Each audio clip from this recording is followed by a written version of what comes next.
It's my great pleasure now to introduce our speaker for the evening, Garrett Dash Nelson. Many of you may know Garrett is Curator of Maps and Director of Geographic Scholarship at the Leventhal Map Education Center at the Boston Public Library. And he's presently in about 18 inches of snow, which has just hit Boston. So we're very grateful he's not trying to make his way physically to us this evening. His work combines urban and regional history, landscape studies, social theory, and critical cartography. So he's one of those rare birds in America, a historical geographer with a geographical training, but a keen interest in cartography. He publishes in scholarly journals as well as more public venues like the Boston Globe. He was honored in 2016 when he received the John Reps Prize for the Best Dissertation in Planning History from the Society for American City and Regional Planning. And with Alistair Ray, he received the 2017 Sir Peter Hall Award for wider engagement from the Royal Town Planning Institute. So he's an extremely authoritative figure in the world of historical geography and planning and cartography. And so we're very grateful to have him with us this evening. And I'd like to pass over to him now to educate us on the subject of election cartography. Thank you very much, Garrett. Great, thanks for that wonderful introduction, and thanks to the whole TOSCA team for having me here. It's very nice to be joining virtually since my sidewalk is not even yet shoveled from the 18 inches of snow that we had last night. And I will say that it looks like the wind has died down outside, but it's not impossible that I'll lose electricity during this time. And if that does happen, I know that that Nick has a copy of my slideshow and can maybe fake his way through it until the power comes back. I've been watching the His Dark Materials series that's coming out right now, and in that show they cut through the universe to get to Oxford, slipping through, a hole in space-time, and that feels kind of like what I'm doing right now, cutting through a hole in the universe opened up by Zoom to be at the Bodleian right now. So it's a real pleasure. The other just sort of ground setting thing to mention is because of the snow, my daughter is home from daycare and she is going to be taking a nap on the other side of that wall in about 30 minutes. So I apologize in advance if she decides to be noisy during that time. But I'm here today to talk about the US election that just happened and more broadly about the cartography of elections. I'm going to try to bring my screen up and make sure that it is working as we expect. How's that? Everybody see it okay? Yell at me if you can. And I want to say in advance that, great. I want to say in advance that this is a talk that is partly about the history and present of cartography itself, but it is even more broadly about the sort of intellectual history of geography as it relates to elections and politics. I'm kind of trying out an argument on you all that I'm hoping to wrap up into a publication in the next month or two. And so I'm really curious what this group thinks of it. And I'm curious to hear especially how you might see reflections on both sides of the Atlantic. Many of the things that I'm going to be talking about are cases derived from American politics. But as we've seen in the last half decade, certainly, we're living in an age of global politics. Of course, very interested in things like the Brexit referendum and British elections. So I'd be curious to know how what I have to say rings in British ears. Though, again, I know some of you may be joining from all around the world, given the way that Zoom works these days. So what I'm going to do is to start in 2020 and make my way back through a kind of historical cartography of election mapping in the United States by way of background, and to conclude with a section that peers once again both at what happened in our election here last month, but more broadly ask the question of what are we seeing in an election map when we see an election map, and perhaps more importantly, what are we missing? What are the sorts of things that election maps and the prevalence of election maps have tricked us into believing? And that's where my subtitle comes from, The Perils of Politics as a Game of Maps. I'd like to end with some kind of cautionary thoughts about the overdetermination of our political imagination via maps. So in 2017, President Trump, fresh off of his shocking electoral victory, was meeting with a delegation of Chinese diplomats. And Reuters reported that he did something kind of odd in the middle of this. He passed out little kind of postcard-sized copies of the 2016 electoral map to each of the reporters that were on hand. And he said, here, you can take that. That's the final map of the numbers. It's pretty good, right? The red is obviously us. And it's not the only time that we have evidence of President Trump sort of getting both an emotional and a political satisfaction from a map of the 2016 election. Here's a tweet from 2018. It's such a beautiful map. Thank you. Again, a county level red and blue map of the 2016 election results. Lara Trump, which is his daughter-in-law, posted the bottom map to try to impeach this during the impeachment proceedings in 2019, saying basically that the map itself is this kind of canonical image of Republican power, Republican political dominance in the United States. It's unimpeachable, metaphorically and literally in this case. And you're seeing this particular tweet of Lara Trump's quoted by Belgian information designer Karim Doyeb, who said, "Challenge accepted. Here's a transition between the surface area of counties and their associated population." Now, he is a wonderful visual designer and put together this really nice little kind of public information visualization where he starts with Lara Trump's try to impeach this map and takes us through just how misleading a map of that is. Of course, many of you are probably familiar with the fact that counties in the United States are not homologous to one another. Some of them have orders of magnitude more population than others. Counties are not a winner-take-all system, they're just reporting units. And so this is an animation of this particular attempt by Karim Doyeb to disabuse Americans of the misleading status of the Republicans' favorite map showing their dominance. And things like this have been quite popular on social media, certainly in institutions whose work is educating around maps like our own. We have tried to show how misleading certain types of electoral cartography can be. But I also want to argue that there's a certain misleading or perhaps a dead end here in thinking that if we could only get the maps to really reflect a more accurate presentation of electoral results, that we would be in a better place. Yes, we probably would be in a better place. But I want to argue that it is, in fact, the over-reliance of our kind of political imagination, the ways that we communicate what is happening in the world politically via maps, that has actually left us in a kind of complicated place, and in a way that has a kind of, I would argue, a weakened sense of what actually happens with political geography. So, again, to go back, I'm going to take you through a kind of history of electoral mapping in the 19th century. This is an 1892 election map of the United States that happens to be in our collections.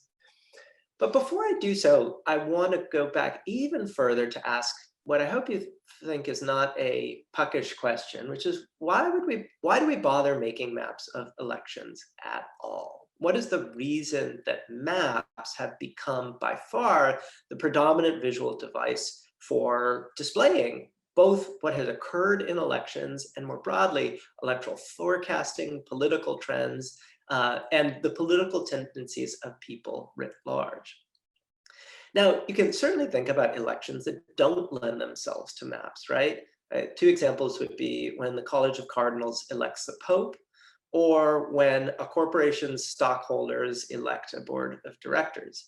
In neither of those cases would a map make any sense to display the results of the election. Instead, what we get are numbers, or perhaps in the case of College of Cardinals, we get nothing at all, since it's shrouded in secrecy. But the geography of those voters is inconsequential in those elections. We don't care about the residential addresses of each member of the College of Cardinals. We don't care about the residential addresses of the shareholders in a corporation. The vote is just numbers. The reason that we map elections, political elections, is not just because it's sort of a convenient visual device, but because there is a deeply rooted political tradition that connects places, connects geographies to our theories of representation. This top quote is from a legal scholar noting that the roots of Anglo-American political representation lie in the representation of communities, not individuals. Originally, representation in the British Parliament was a metaphorical representation of the land itself. Similarly, the political geographer Richard Morrill writes in 1987, one of the three bases for representation in our culture, again, referring to Anglo-American political traditions, one of these bases is territorial, not of arbitrary aggregations of geography for the purposes of conducting elections, but as meaningful entities which have legitimate collective interests that arise from citizens identifying themselves with real places and areas. In other words, despite our representative system in which we hold the people to be the sovereign entity, there's still a strong bias towards places, towards territories being the things that are represented in a representative system. And in fact, where you live is the primary determining factor of who you get to vote for. That's true not only if you're in an American, in the American electoral system with House of Representatives and state boundaries determining who you vote for in the House and Senate, but it's true in any kind of geographically determined electoral constituency. And again, I want to kind of let this rather large theoretical question about the purpose of organizing elections geographically to linger throughout this entire talk, because it's essentially this question: why do we bother having people vote in geographic units in the first place? That structures a lot of the questions that are going to follow. Now, we've ironically moved further and further away from this kind of ancient tradition of places being the representative units in a political system. So for instance, the United Kingdom gets rid of the rotten boroughs and the pocket boroughs throughout electoral reforms in the 19th century, which themselves derived again from these ancient traditions of politicians representing places rather than people. And in the United States, up until the 1960s, there was that kind of principle of places being represented still prevailed as well. Just to give one example, the state of Vermont used to elect its state legislature based on each township returning one representative to the House of Representatives, the Vermont House of Representatives, even though some towns had a few hundred people and other towns had tens of thousands. It wasn't until 1965 that this principle was struck down as violating the Equal Protection Clause of the Constitution. We now have national media, national political parties, and certainly the relationship between individual and a broader electoral system is much more unmediated, kind of pushing against this older sense of the kind of construction of places as the pieces that come together in a political federal system. And yet, as that's been happening, we've also, especially in the United States, retrenched into a kind of binary system of political geography. Here's a fundraising t-shirt from the Democratic Party in this last election. That's the outline of the state of Georgia. The very bold statement is blue state, right? And in America, we've certainly come to think of blue states and red states as being the defining contours of our political geography. That states are one or the other. Georgia, of course, famously did flip to a blue state in sending its electoral votes for Joe Biden in November. But there's a kind of conflict here where the theory of politics being about places has slipped away just at the same time that in our kind of popular political culture, it's become stronger than ever. Now, the founders of the United States certainly understood the importance of geographic representation in politics. It was one of the great things that they fought over at the Constitutional Convention, how to take 13 states that were essentially sovereign republics at the time and represent them in a federal system in a way that preserved their geographic identity. And those compromises that are enshrined in the apportionment of the House of Representatives and in the Senate persist to this day. But despite the fact that the kind of political leaders of the early republic were very, very well aware of the importance of geography, there aren't very many maps of politics during this period. I can find no good examples of electoral results being mapped in the late 18th century at the dawn of the modern American federal system. This is what I think is the first kind of what we would call today a red and blue electoral map. It's showing the 1836 and 1840 elections, and it's really just a kind of a piece of ephemera produced by the Whig Party. On the left hand, you see the 1836 election where the Whigs had lost. Whig states are colored red. Their Democratic opponents are labeled, in this case, the Locofoco Party, which was a kind of derogatory term for the Democratic Republican Party. And on the right, under the caption, "The sober second thoughts of the people," show the Whig victory under William Henry Harrison of 1840. So this is essentially just a piece of ephemeral party propaganda for the Whig Party published in 1840. And it's noteworthy because it doesn't set off a trend. Despite the fact this was published in 1840, there aren't many examples, never mind red and blue, but there are not very many examples of states being colored in to show election results, either in the popular press and newspapers and gazettes, or really anywhere else for that matter. In fact, it's much more common to show politics as being representative of sectional interests at this time. Here's a map in 1861, just after the 1860 election resulted in Lincoln's victory, and of course setting off the Civil War and the secession of the southern states. You see on the left, it's Lloyd's New Political Chart of 1861, full of tables containing the results not only of the presidential, but of the House and Senate elections.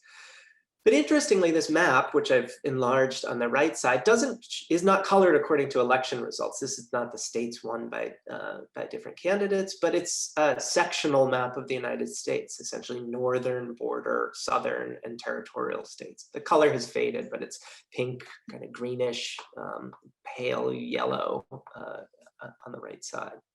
So the sense of politics being connected to places is certainly prevalent in the mid-19th century, but the visual motif of returning election results as colored cells where each state flicks on or off depending on where it has sent its electoral votes does not catch on at this time. These kind of maps are much more common. Again, this is a 1856 chart, very similar from the Library of Congress before the secession. And again, the colors here are not showing the results of the election, but they're showing these kind of conceptual sectional divisions of the United States. And in this case, emphasizing the geographic political tensions around the Missouri Compromise, which would push the United States into war about a decade later. It's not until the sort of rise of statistical mapping that political returns of the kind that we might think of today start appearing on maps that look kind of recognizable to us from our contemporary perspective. This is from the 1883 Scribner's Statistical Atlas of the United States. Published by one of the creators of this is a guy named Henry Gannett, who is one of the kind of founders of topographical mapping in the United States, involved with the Census Bureau. This is published by private press, Scribner's. But it's probably one of the first cases where electoral returns are really being displayed numerically and statistically on a map. Susan Schulten has a really nice article about this in the New Republic. This copy happens to be from the David Rumsey collection. We can see what's going on here is the language is being borrowed from statistical mapping. So this atlas contained not just election data, but all sorts of information about the kind of economic, demographic, natural inventory resources of the United States. And those kind of conventions are the ones that are prevailing as when the editors of this atlas decided to include politics. Now, Gannett had also been involved with the earlier statistical atlas of the 1870 census, which is published by the US government and is full of these kind of demographic and inventory maps, but no political maps. It's only when we hit this Scribner's Atlas in 1883. And you can see here each county is reporting out its results, and these numbers 1, 2, 4, you can see a 5 in Western Vermont, represent the margin of victory. So the higher numbers are a bigger victory for one party or the other. This atlas was republished. Interestingly, this is a Library of Congress copy, which they say is from 1883, but it's not obviously not from 1883 because this is an 1888 map of the 1888 presidential election. I'm quite sure that this is an 1889 second edition of that Scribner's Atlas, or possibly even later edition. You can see how this kind of statistical cartography, coupled with things like bar charts on the left showing vote totals, the map becomes a kind of existing in a very close relationship with other kinds of data representation, tables, the kinds of material that you'd find elsewhere in a volume like this. So it's really this challenge of how to represent tabular, numerical information rather than an attempt to answer the question of how are regions and places voting that determines the kind of the long path in the 20th century of electoral mapping. If you've got a table of results by county or by state, how might you show them on a map, because it's a little bit nicer and easier to conceive of than just a tape, just in tabular form. Now, I'm not going to take you through every map of every electoral map of the 20th century. If you're interested in more of those, Tim Wallace just gave an interesting talk at the Osher Map Library. Tim is a cartographer at the New York Times, and I think that will be available as a recording if you're interested in seeing it. But just to note that these kind of statistical maps, they don't become the sole way of showing elections. This is published almost at exactly the same time as that Gannett Atlas, the Scribner's Atlas in which Gannett was involved. This also shows the 1880 election, but it was published by a sort of a British, she was a cartoonist and a sort of a public wit named Lillian Lancaster. This is from the British Library. And so you can think of politics in this way. The map as just a sort of convenient outline for doing political cartoons becomes another way of kind of conceiving of the geography of American politics. This tells us nothing about who voted for what, where, but it's these kind of competing cartographic languages are jostling against one another in the late 19th century and remain there all the way throughout to the present. So here's an example of the kind of statistical register of mapping. I'm going to zoom in to a second page from this same set of maps, which are published in Harper's Magazines and are part of our collections at the BPL. You can see here again, the cartographer is essentially trying to figure out how do I get as many numbers onto a map as possible. Each one of these squares or elongated rectangles is showing one of the presidential elections from 1872 to 1888 and which party won it. And then there's these dots and tables also showing how they voted in other elections, like state elections. So how do we get from there to here? This is the 1976 NBC newsroom, where a guy named John Chancellor apparently came up with this idea of, as we're broadcasting the televised results of the returns in the presidential election as they come in, well, why don't we show them on this big illuminated map, and we can flick on colors as the states are called. Now, again, what I want to emphasize here is that the media is kind of inventing a diagram of convenience for them. So in the United States, to go back to this question of places being represented, one of the compromises that the the Constitutional Convention set in motion is that states do apportion electoral votes as a unit. A whole state gets a whole packet of electoral votes. And so the state is the relevant geography for deciding who wins a political or presidential election in the United States. So showing states like this kind of flicking on or flicking off according to who is projected to win their electoral votes is a sensible way of kind of reporting out what is going on as the election results come in. Here on the next slide, I think the audio should be going.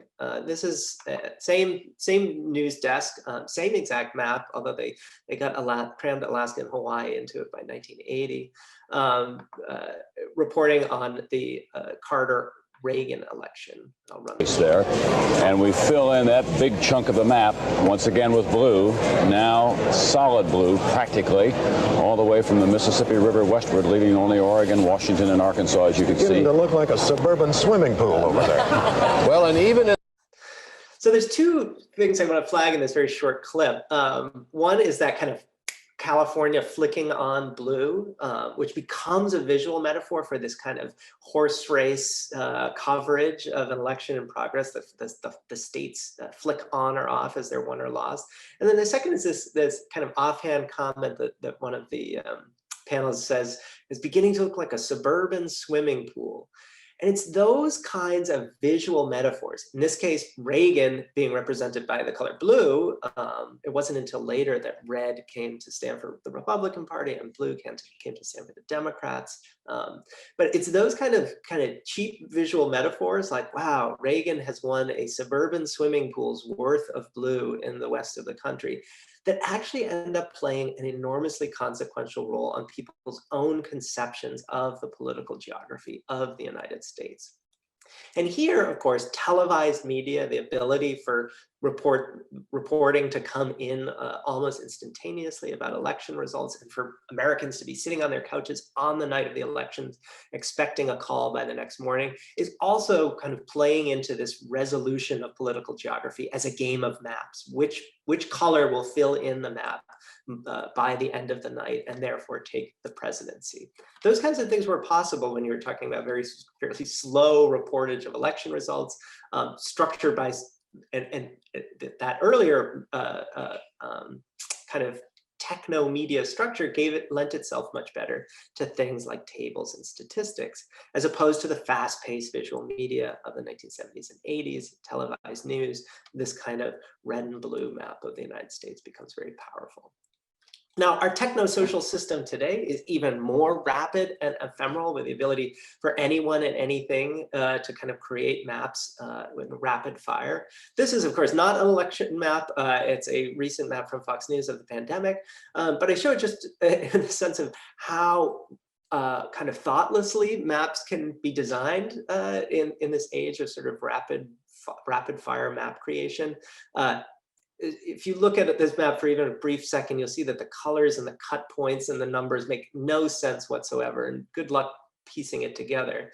It's very easy to find maps like this in the news and in social media now that are just kind of garbage from the sense of a professional cartographer. But as much as those of us who are kind of trained in geography, trained as cartographers, trained as data visualizers can, shake our heads and tut-tut about the professional unsophistication of maps like these, they nevertheless have a much wider purchase on the actual kind of identity and voting behavior of ordinary people than do perhaps the more statistically rigorous or subtly designed maps that we might prefer. Here are two just examples.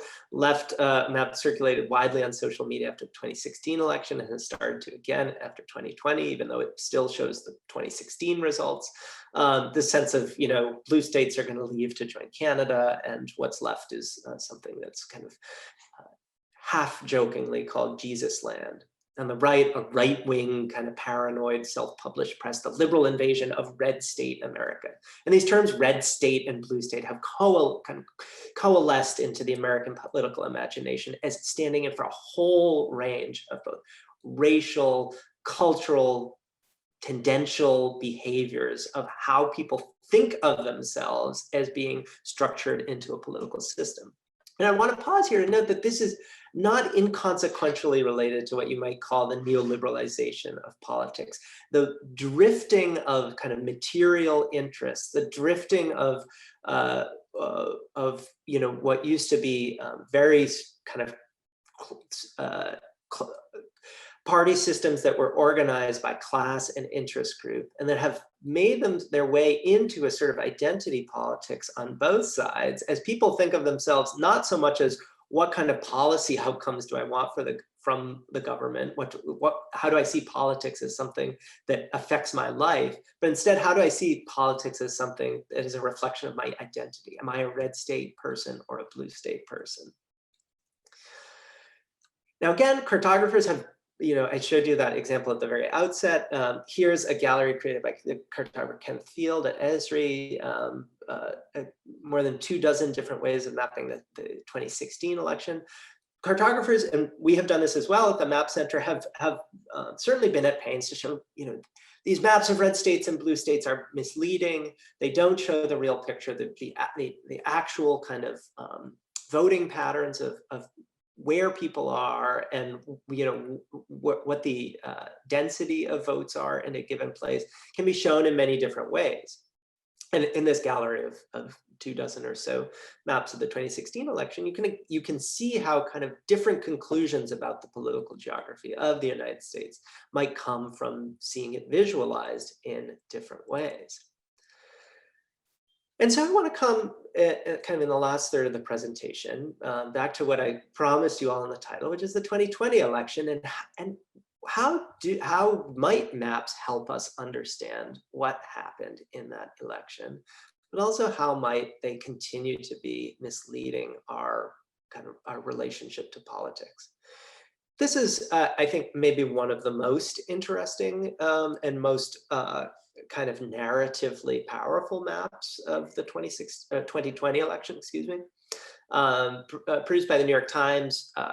Also note that I made this screenshot before they had fully compiled results from places like New York, so there's some missing data on this map. But what this shows is the shift from the 2016 election. So we all know by this point, or at least those of us who are not Republican members of the House of Representatives know that Joe Biden did win the 2020 election. So the question becomes, how did he win it?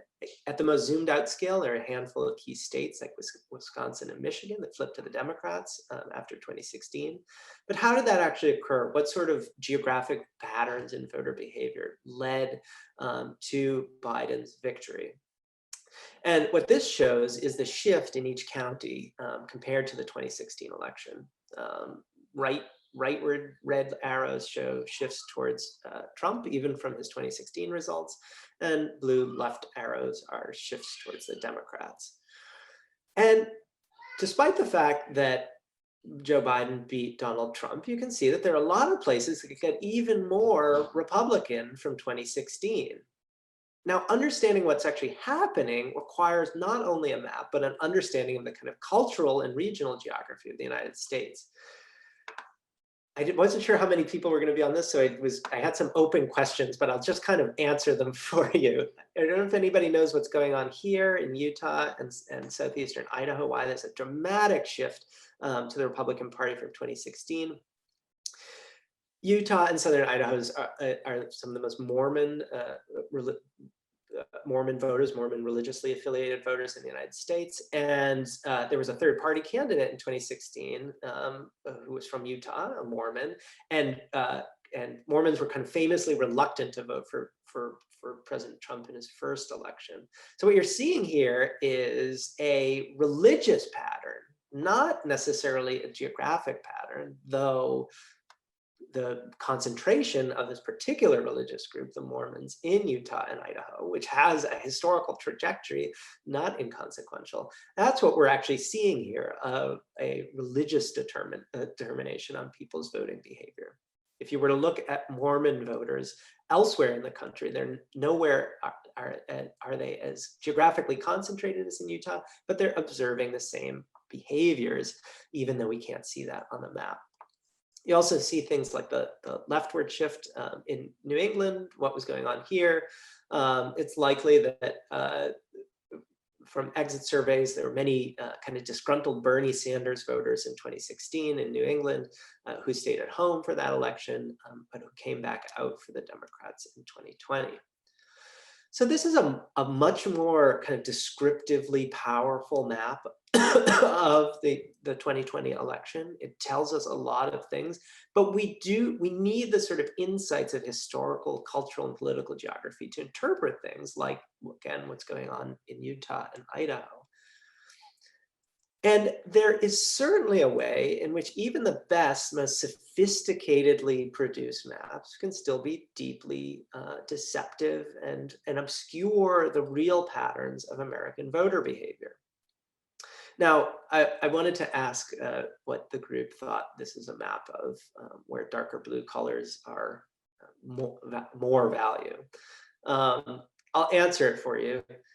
This is a map of Republicans. This is a map of where the most Republicans in the country live, which to most of I've tricked it by using blue, of course, rather than red. But it's, if you were to kind of show this to an American familiar with the country's political geography, say, well, what do you mean? Like Minneapolis, the Bay Area, Eastern Massachusetts, Metro Boston, like. That's not a map of, that can't possibly be a map of Republicans. But of course it is. There's more population in these urban areas. And even if only 30 or 40% of those voters are voting for the Republicans in a given election, it still means that there are millions and millions of voters in those states pulling the lever for Trump, right? There are more people voted for Donald Trump in Massachusetts, which is widely seen as one of the deepest blue states. More people voted for Donald Trump in Massachusetts than in North and South Dakota combined. Again, the same. So if we want to answer the question of where do Republicans live, if all we're looking at is the kind of red and blue map of states, then we are automatically drawn to think, oh, Republicans are rural voters, they live in trailer parks, they live in the South, that's what Republicans are, almost like an identity, a smearing together of those two concepts, this where Republicans win elections and where Republicans are. When in fact, Republicans are everywhere. They're in Massachusetts and in California and in Florida. So it cannot be, our explanatory understanding of American politics cannot be that rural America simply grows Republicans and urban America simply grows Democrats in an unproblematic kind of one-to-one environmental deterministic fashion. But in fact, that there are Republicans and Democrats everywhere. This is Democrats by way of comparison. And similarly, there are Democrats in rural America. They're not evenly distributed because, and if they were, every election would be an exact deadlock. But when you think about American politics writ large, it's surprisingly how deadlocked it really is. Most states are, a blowout might be a 60-40 victory, even in the reddest or the bluest states. So most Americans are living close by and in the same kind of communities as members of the different parties, which is not to say, however, that geography, landscape, and the sortation of identities by geography is not becoming a more and more prominent kind of structuring force in the political scene. It, in some ways, is more interesting to look at political outcomes through other kinds of visualization. This is just a very simple scatter plot I made yesterday or the day before. On the x-axis is the percentage of a US county's housing stock that consists of mobile homes and trailer parks. You can see there's a lot of counties that have almost no mobile homes or trailer parks on the left side here. And on the y-axis is the fraction voting for Trump. Now, in kind of pop American politics, there could not be any more kind of geographic imagination more associated with the Republican Party right now than trailer parks, mobile homes. So widely derided new movie, Hillbilly Elegy, that was adapted from the alternatively derided or praised book by a guy named J.D. Vance, kind of explaining the prevalence of Republican voting in rural America. But as you can see from this scatter plot, well, there is a very weak relationship between mobile homes and Republican voting. It's by no means uniform.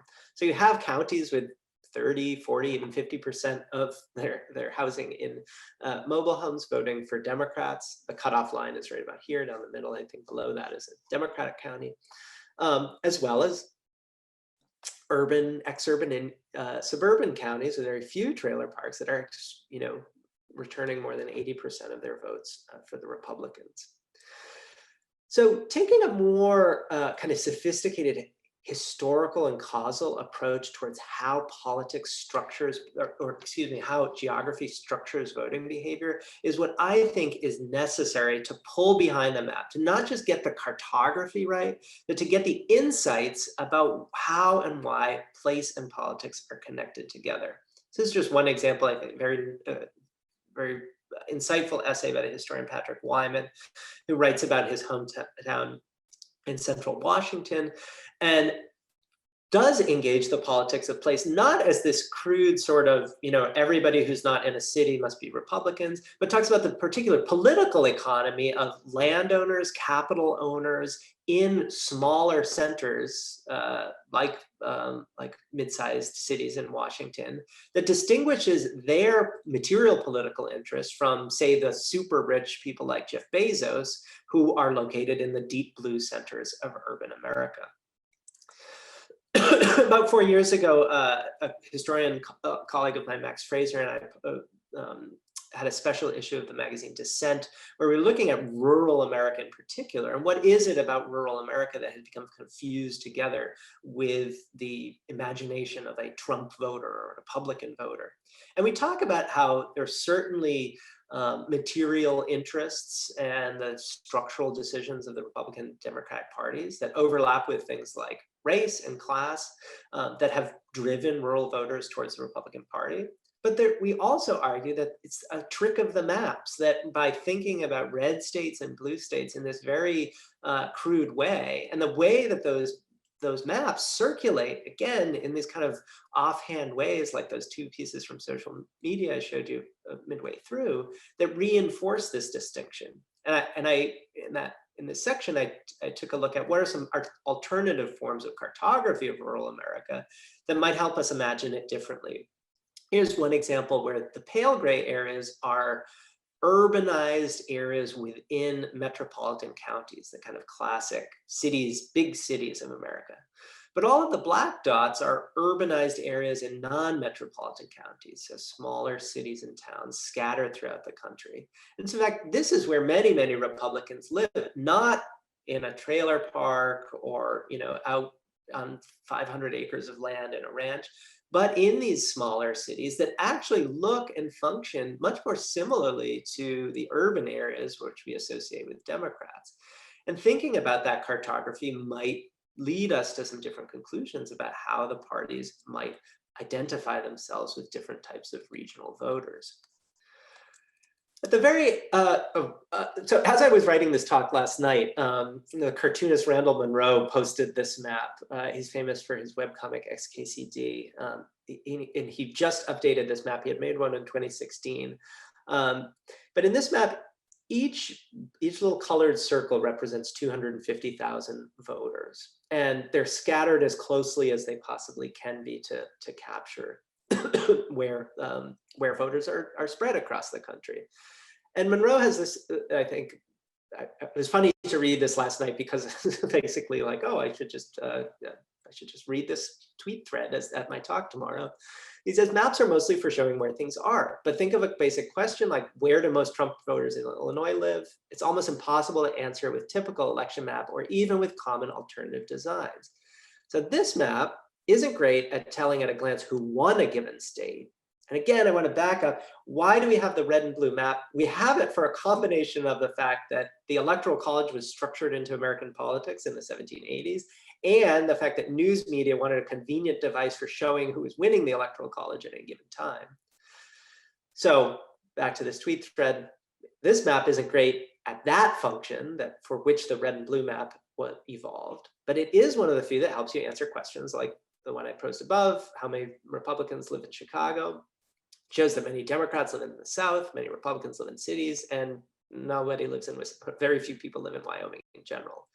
Again, similar to the example I just gave you, there are more Trump voters in California than Texas, more Biden voters in Texas than New York, more Trump voters in New York than Ohio, more Biden voters in Ohio than Massachusetts, more Trump voters in Massachusetts than Mississippi, and more Biden voters in Mississippi than Vermont.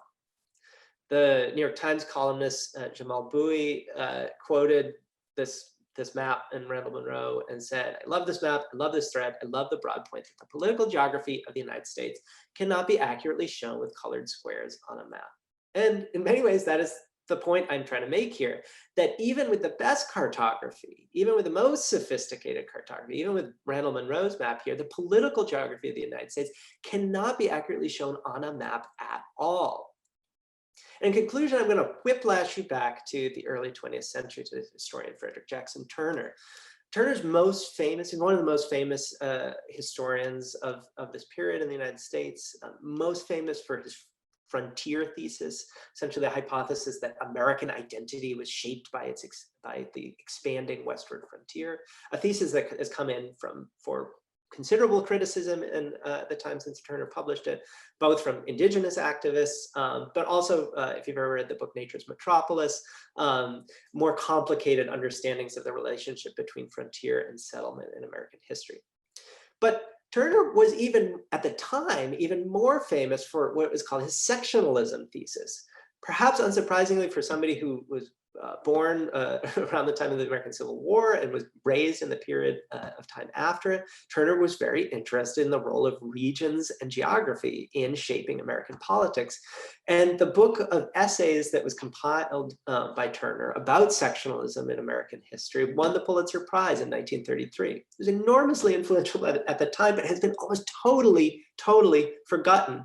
The article I've clipped on the left here actually appeared in the Annals of the Association of American Geographers. Kind of astounding that one of the most important historians of his time was publishing in the AAG.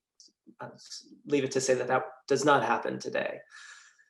But why doesn't that happen today? And also, why has Turner been forgotten for his sectionalism thesis? I would argue that it's because we have lost the ability in some ways to scrutinize how place and geography are actually shaping American politics. What is occurring? What are the causal relationships that go from place to political identity to voting behavior? And to do that, we're going to need something much more than maps. Maps may be useful and maybe enormously powerful in a symbolic sense for helping us towards asking the right questions, but they're never going to get us all the way to answering them in the right way. So I think I've already blabbed on for too long. I'm going to stop there. I'm more than happy, if we don't get to every question, to follow up by email, and I'll also circulate the link to this slideshow if you would like to see it later. So I'll turn it back to Nick. Nick, I think you said you wanted to moderate the questions. That's right, Garrett. That was absolutely terrific. So thanks ever so much for launching our first virtual TOSCA in such a virtuoso style. I have to say that presentation was right up my street. I've got loads of questions that I want to ask. But let me just begin. One thing which is very popular when it comes to election mapping in the UK is the use of the cartogram. And we didn't see, excuse me, the lights have just gone off in the office and I have to jump up and dance around. So I'll finish asking the question and I'll come back into light. But the cartogram is used much more regularly now in the UK, and certainly the BBC use cartograms in their general election coverage. And so you can see the value of the constituency, which is then reflected in the number of members of parliament elected. So can you explain whether there's a role for more cartograms in the United States? Yeah, and so I very briefly, maybe I'll jump back to it because I kind of, it was in this original challenge to Lara Trump's map, where we see a cartogram as one of the examples of showing the Electoral College by the number of electoral votes, which makes much more sense than showing it by the land area of the state. Let me pause it when it comes up here. Right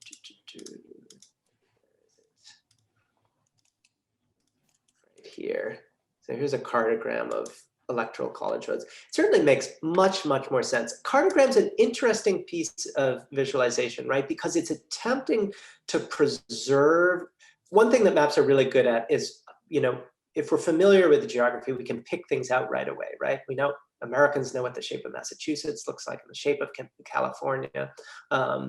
I'm not sure that British voters maybe know the shape of every constituency, but you certainly can tell where's London, where's Scotland. So cartograms are a kind of compromise, right? They preserve our geographic ability to say, okay, those constituencies are here, which you might not get if I just gave you a table of constituencies. You couldn't tell, which ones are in London, which ones are in the Northeast, while representing the actual kind of electoral weight. And for that reason, I think they're certainly an improvement. Did I not even share this screen? Sorry. I'm telling you about something which hasn't been shared. Here's fine, the cartogram. Yeah. Here's the cartogram that I've just been talking about right here of the Electoral College. This is the 2016 vote in the United States. So it's certainly an improvement if what you're trying to show is, again, the outcome of the Electoral College is determined by electors, not by land area. But I'll say, I don't know that it actually gets us that much closer to a sophisticated understanding of regional patterns. So if you look in the United States, a cartogram will help you better identify the fact that California has a lot of electoral votes and that the West Coast votes for Democrats, as does the Northeast. But if you wanted to answer something like, for instance, why are Illinois and Indiana so different from one another, despite the fact that they're very close and have a kind of similar industrial history, cartogram's not actually very helpful at all. So I almost think of a cartogram as the sort of stepchild of a table and a map. It kind of does a little of both as a compromise. Brilliant. Thank you very much. I think just following on from that, Garrett, one of the questions in the chat says, I found the T-shirt interesting. People obviously recognize a map outline as shorthand for their own state. When did that recognition emerge? Are such outlines used in non-political contexts? Any thoughts on that? Yeah, I've long thought about writing an article or even doing a deeper research study. I don't know how much you see this in the UK, but in the United States, it's very common now, especially with a younger generation. I see it in students all the time. You might have like a sticker or like a patch with the shape of a state and a heart in it, or like the word love around the outline of Oregon or something like that. And I've always found this fascinating, right? Especially because in the United States, right, as a historian, I know that those boundaries are so arbitrary, right? The shape of Massachusetts is a combination of white settler colonial geography. It's a combination of the patents that were granted by the British Crown in the 17th century. So why would it be that this arbitrary outline that somebody would want a sticker of that with a heart around it? And that it comes back to this question that I posed with that shirt of Georgia as a blue state. Of like, how do people construct their geographic identity, right? When they think of themselves as being a Georgian or somebody from Massachusetts, what exactly does that mean to them? Oftentimes there are, let's say, not only racial, but there are class, cultural assumptions that are kind of baked into those, stereotypical geographic identities. But they oftentimes resolve themselves into the shape of a map, right? The shape of Massachusetts stands in for the identity of being a person from Massachusetts. In a European context, there's a way in which, like, the outlines of the various EU member states, it probably has a much more emotional pull on many people than the outline of the European Union or the Schengen zone or something like that. And so these ways that people's political behavior are shaped by and kind of deeply informed by a sense of of geographic integrity, right? Which I'll say has both left and right-wing variants, is a really broad and interesting question. And I'm sure those of you who have gone through the Brexit debates are well aware of it at the national level. Thanks, Garrett. Yeah, certainly you've alluded to constituency mapping in the UK, and I don't think with the best will in the world, most of the people on this call who are cartographically literate would recognise the shapes of their constituencies compared to other constituencies because they're quite small areas. And I'm guessing with the states in the US, they're used for everything, whereas constituencies are just used for elections and are quite small. But yeah. I don't think most Americans could recognize their congressional district. They certainly recognize their state, but I would be surprised if most people even know the number of the congressional district they're in, never mind its geography. I've posted details of this talk on the chat so people can see it there.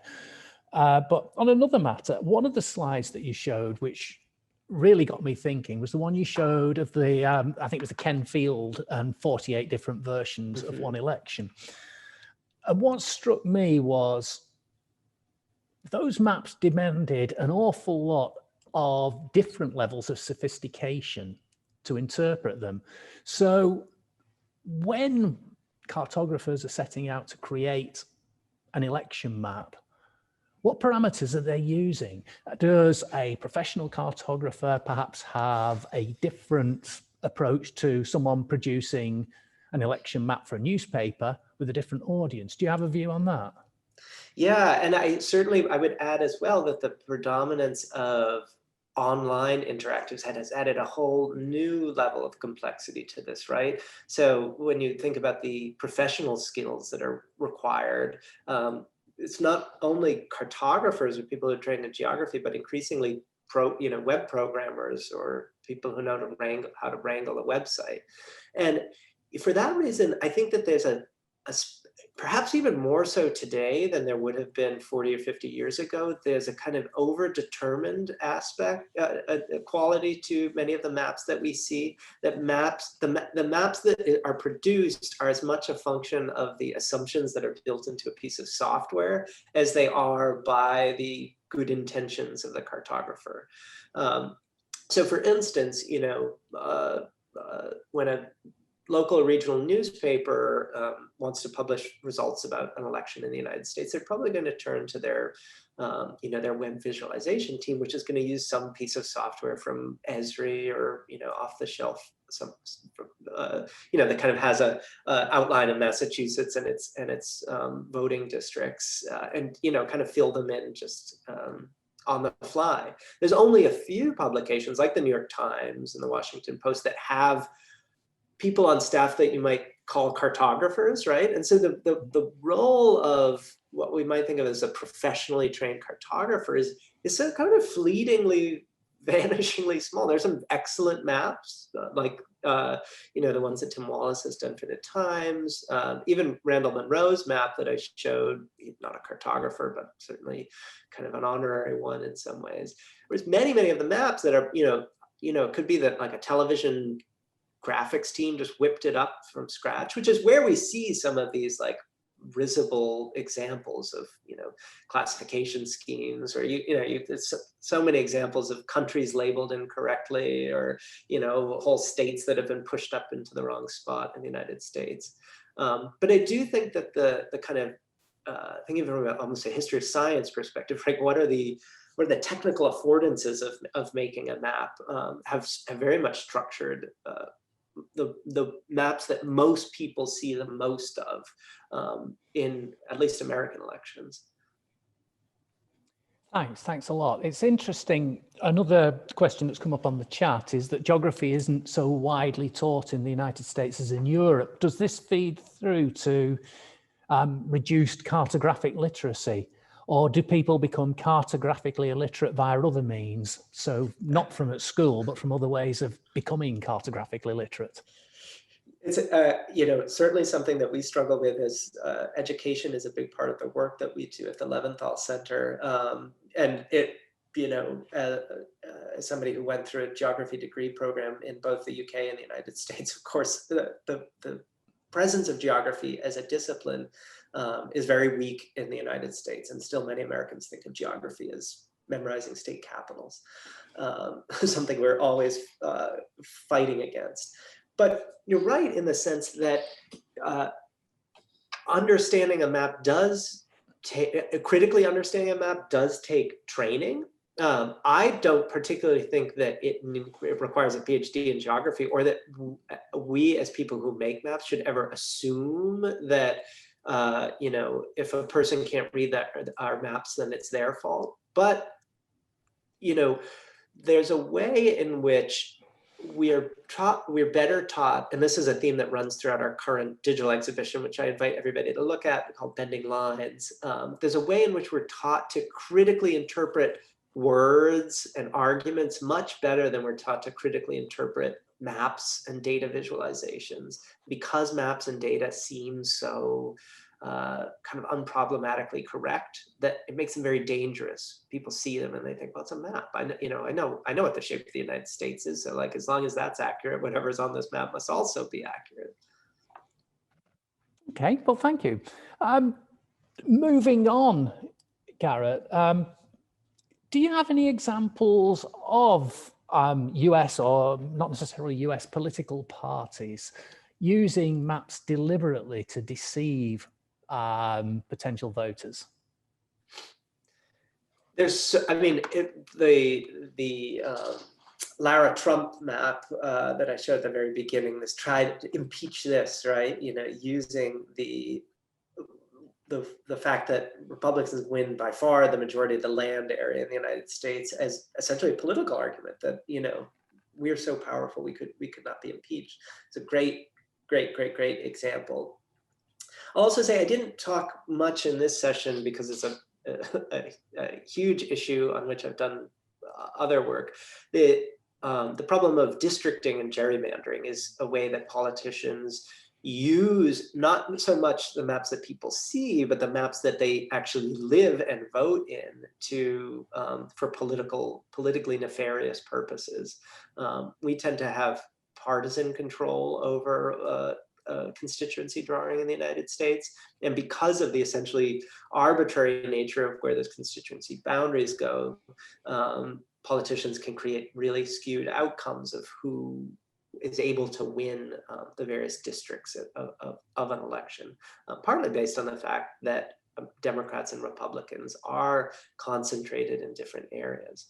But I would say, you know, certainly the signification of maps as, to go back to what we were speaking about before, as forms of identity, right? You know, Donald Trump was famous in 2016 for riding this nativist wave to victory, right? And the wall, right? The build the wall chant with Mexico. It's a big part of that. But again, you know, we have a map in our Bending Lines exhibition about the kind of arbitrariness of the boundary between the United States and Mexico. You know, what is the wall other than a kind of physical instantiation of the map of the United States, right? And, you know, I have a whole gallery of sort of like right-wing ephemera t-shirts and stuff that, you know, that outline of the United States stands in for a kind of political argument. Again, you know, the United States is not the only case where that kind of nationalistic or territorial reckoning is playing an ever stronger role in electoral politics. Yeah, I think you're right. And I think given that you mentioned Bending Lines there, for those of you who haven't seen Bending Lines, can I recommend it to you enormously? At the start of lockdown over here, and Garrett ran a series of sessions where you were in conversation with various cartographers and map people. Although I don't know whether they're still online, but it was my real first experience of attending Zoom events or seeing things on YouTube. I can't remember how they were presented now, but it really did inspire me to think, what else can we do? So it was a great way forward. And I think Garrett was right out there, right at the start of all this pandemic, in promoting his collection. And Bending Lines is absolutely terrific. So please do go and have a look if you can. Thanks, Now, Nick. bending lines and lines not necessarily being bent. One of the maps that you showed, which has really got me thinking, is the one with the blue arrows pointing to the left and the red arrows pointing to the right. I just love looking at that one because I found it so challenging cartographically to make sense of it. Let me bring it back up. Yeah, but I just thought, do you have any views on the more imaginative use of mapping electoral data? Because I thought that was a great example. Yeah, let me just bring that one back up so we can talk about it.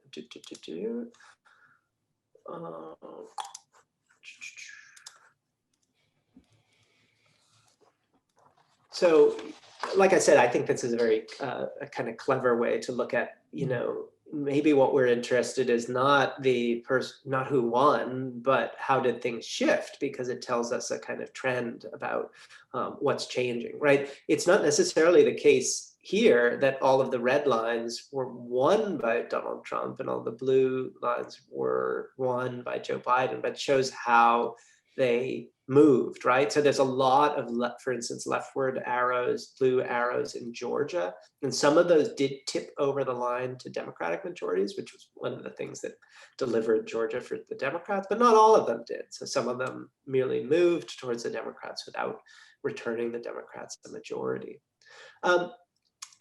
You know, there's of course there's a tension between using visual forms that are easily identifiable.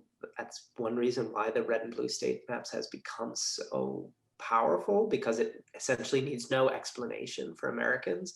And then ones that are more subtle or sophisticated, like this one, where you need to spend some time with it and to, you know, to kind of pay closer attention to what's going on.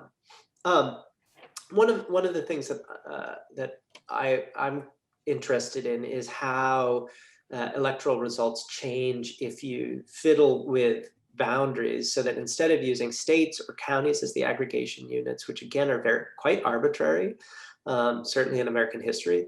I'll say they're not arbitrary for the outcomes, they're highly determinant on the outcomes because that's how the elections are tallied, but they're arbitrary in terms of their historical incrustation in the landscape.